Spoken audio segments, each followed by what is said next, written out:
throwing you in. That's right. Because they cannot stand you. They hate you.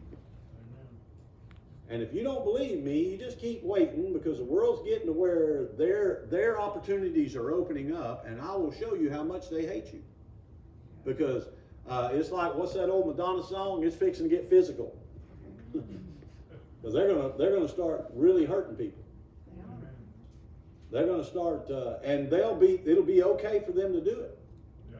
See, this CHOP and Chaz and all these places are just the beginning.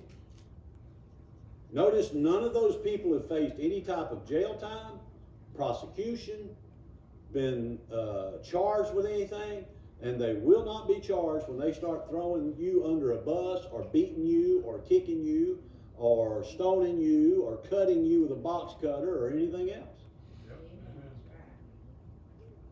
You will be the problem because you provoked it. Amen. You're out here promoting hate speech. Yep. And hate speech is against the law, and they were good citizens for putting down hate speech. You say, that's crazy. Yeah, I thought in 1960 when I was a kid and watched Anita Bryant talk about homosexuality was a sin, and they run her off TV, that would never happen, but look at where we're at. Amen. Now you got transvestites and trans and what do they call them, where they're no gender at all, gender neutrals, and you have to respect and call them by their pronouns that they want to call you. They want you to call them by.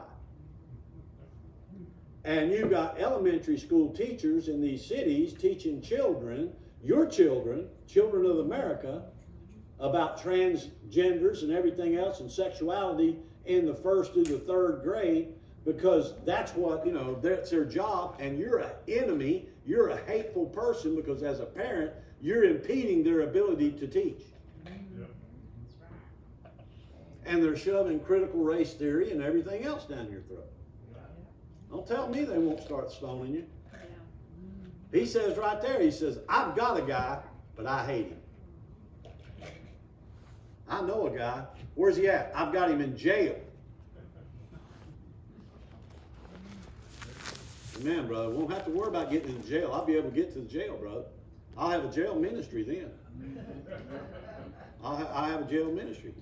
I don't know what my wife, maybe, she'll have to get a job or something, or whatever, because they'll probably freeze my bank accounts and take everything we got.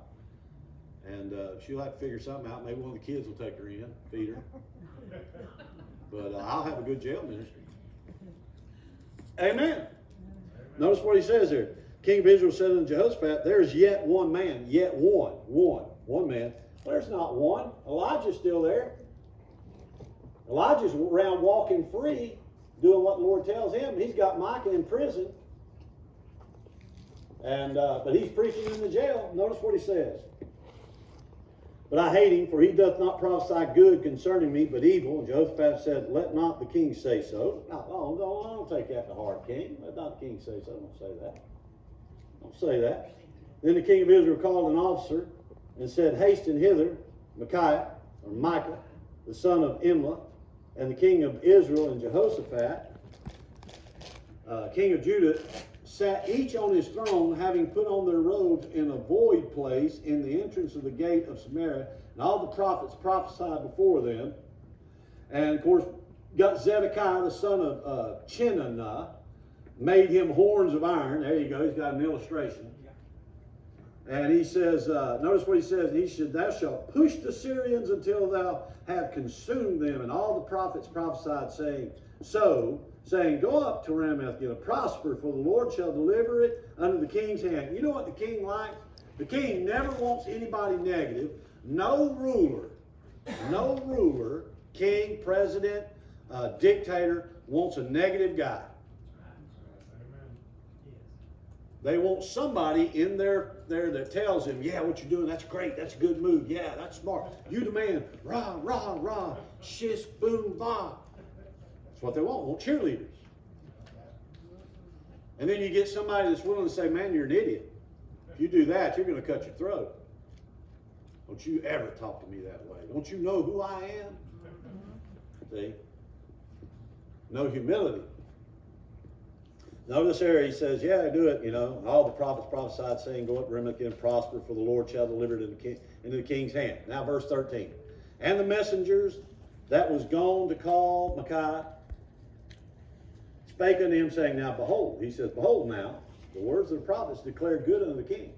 So now listen, I'm going to prep you here. Just like if you were going to meet the Queen of England, or you were going to meet the President of the United States, or you're going to meet some dignitary, you bunch of lowlifes out here, me included, you know what they do to us? They'd prep us. They'd prep you before you meet them. Now listen, don't say this, don't say that. Don't mention anything about this. You're not here for that. Keep any opinions you have to yourself. You're there, just nod. It's a photo op for whoever's there.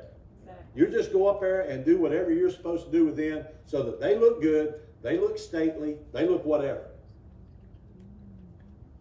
Amen. You're right. You ain't got to believe me if you don't want to. But I promise you that's what will happen to you. And so he goes, he says, and all the prophesied so, and the messenger said, behold now, words of prophets declare good unto the king. I pray thee, be like the words of one of them, and speak that which is good. And Micah said, as the Lord liveth, notice all caps, what the Lord saith unto me, that will I speak. So he came to the king, and the king said unto him, Micaiah, shall we go up against Ramoth Gilead to battle, or shall we forbear? And he answered to him, go and prosper, for the Lord shall deliver it into the hand of the king. That was what he wanted to hear. He told him, said, I'll say whatever the Lord tells me to say. And what is he being? He's being sarcastic. Sarcasm existed long before we ever got on the scene. He's being sarcastic to the king. And the king knows it. Notice what the king says. And the king said, how many times shall I adjure thee that thou shalt tell me nothing but that which is true in the name of the Lord? How many times I told you, Micaiah, don't give me any of that soft soap. I want the truth. No, you don't. What's that on that thing? You can't handle the truth. That's what comes to mind. And he don't want the truth. You're right. He wants him to make believe that he's telling the truth and be convincing to him in the lie. But he ain't even trying to. He said, yeah, go up. Yeah, you'll be prosperous. Go ahead. Whatever. And he knows he's lying. And he ain't trying to hide that he's lying to him. And he says there, tell me nothing but the truth. And he said,